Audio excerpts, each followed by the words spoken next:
Why Target failed in Canada.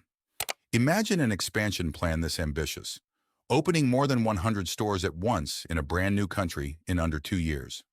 Not gradually, not starting with a handful of small test stores to fill out the market, but going all in at massive scale right from the start. This was Target's plan when they decided to enter Canada. And in just 2 years, this ambitious plan turned into one of the most famous retail failures in modern business history, a failure that cost the company roughly 2.1 billion US dollars and ended with the closure of all 133 stores they had opened. In this video, we're breaking down how a retail giant with decades of operational experience could fail so quickly and so badly in just 2 years since their first store opened. This journey began in 2011 when Target bought 220 property leases from Zellers, a struggling Canadian discount chain that was fighting hard to survive in the market at the time. This acquisition promised something that sounded very appealing: instant nationwide presence across Canada. Instead of building stores from scratch one at a time, a process that usually takes years, Target could immediately leverage these existing locations to dramatically accelerate their expansion. Based on this acquisition, Target planned an extremely aggressive expansion, opening 124 stores in under 2 years. This is a pace of expansion rarely attempted by any retail company, even one as large as Target. Target Canada's first stores officially opened in March 2013, starting with 3 pilot locations in former Zellers sites in Ontario. But this is where the first major problem began to surface. Target's 3 new distribution centers weren't fully operational when these store doors opened for the first time. Picture this scenario. Stores were already open to the public, but the logistics infrastructure meant to supply goods to those stores wasn't fully ready to operate. This was a highly significant early warning sign of what was to come. Opening stores without a fully ready supply chain is like building a house without first making sure the plumbing and electrical systems are properly installed. These 3 distribution centers, totaling 4 million square feet, turned out to only have enough capacity to handle around 50 to 60% of the total inventory the stores actually needed. This was an enormous capacity gap. Imagine a logistics system designed to handle less than 2/3 of the actual workload it needed to, from day one of operation. This problem was made worse by inadequate transport routes and understaffing, which effectively crippled the flow of goods from the distribution centers to the stores right from the start. This wasn't just a minor issue that could be quickly patched up. It was a fundamental structural failure in the supply chain foundation that was supposed to be the backbone of this entire new store network's operations. Target had implemented SAP, a leading retail supply chain software widely used across the industry. On paper, this sounds like a smart decision, using a system already proven and relied upon by many other major retail companies. But the problem lay in the execution. Not a single member of the project team actually had the functional SAP expertise needed to properly configure this system, specifically for this rushed Canadian rollout. As a result, the system launched running on inaccurate, unreliable inventory data. This is an extremely serious problem because the entire modern supply chain operation depends entirely on data accuracy. A company needs to know exactly what's available, where it's located, and how much is needed at each store. Without accurate data from the start, the entire logistics system was essentially operating in the dark. The combination of these problems created a fairly ironic and painful outcome: stores with empty shelves, while warehouses behind the scenes were bursting with unsold inventory. Picture this fairly absurd scenario. Basic necessities like toilet paper went missing from store shelves, while at the same time, stores were overstocked with seasonal items like leftover Halloween decor well past its season. This is real proof of a failure in a system that was supposed to distribute goods precisely where they were needed. Needed items weren't reaching the right place, while irrelevant items were piling up in the wrong one. For consumers coming into a store looking for the most basic everyday necessities, only to find empty shelves, this created an extremely disappointing shopping experience and damaged their trust in a brand that had just entered this market. Mark Wolfrat, a supply chain consultant, offered a fairly sharp comment on Target's decision to open more than 100 stores at once, rather than phasing the rollout gradually.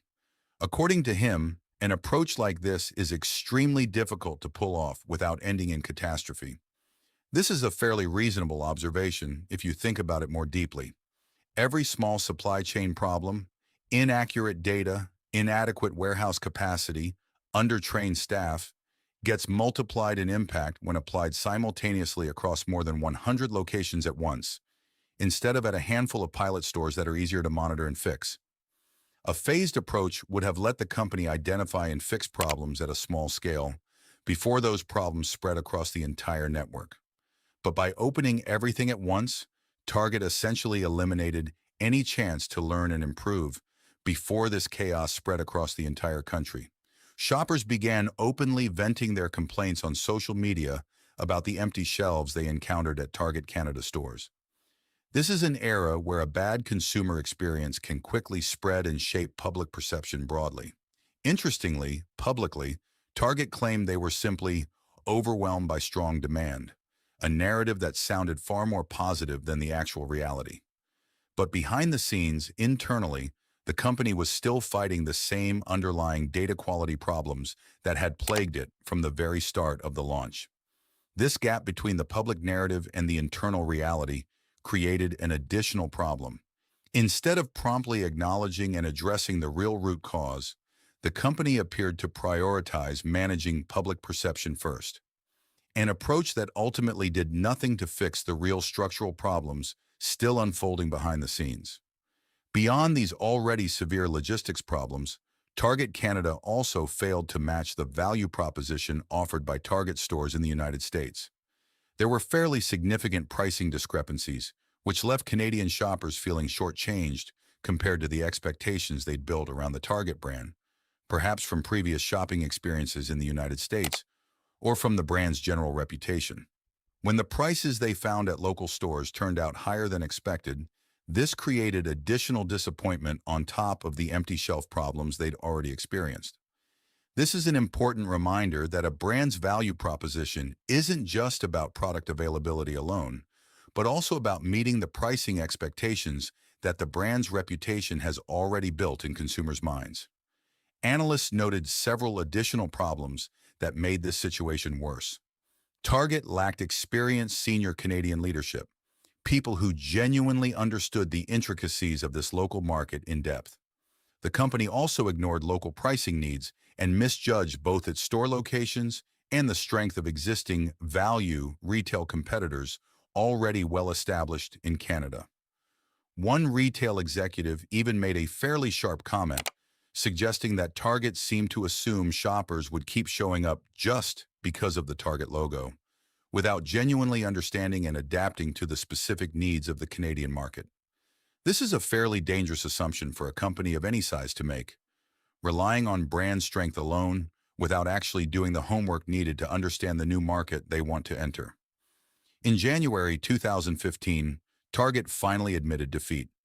The company announced it would shut down all 133 of its Canadian stores after concluding it would take at least 6 more years for the business to turn a profit. This was a fairly heavy admission for a company as large as Target, that after all the investment and effort already put in, the road to profitability was still too long and unrealistic to keep pursuing. Target's 2-year venture into Canada ultimately cost the company roughly $2.1 billion US. This story has become a textbook case study in how a rushed supply chain, combined with underestimating a market that looks similar to a company's home market, can unravel even a retail giant with decades of operational expertise. It's worth highlighting this.